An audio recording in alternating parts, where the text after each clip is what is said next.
Ovo je redovna godišnja vježba, obično imaju 2 godišnje vježbe u Federaciji BiH. Dakle, ne mislim da to treba dvoje povezivati.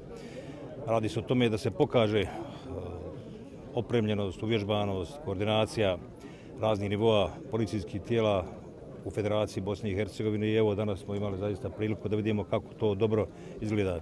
Jako su dobro opremljeni i odlično uvježbani i odlično iskoordinirani. I potrebno je da narod vidi, da građani vide sa kakvom silom raspolažu koja garantuje stabilnost, sigurnost i države i građana.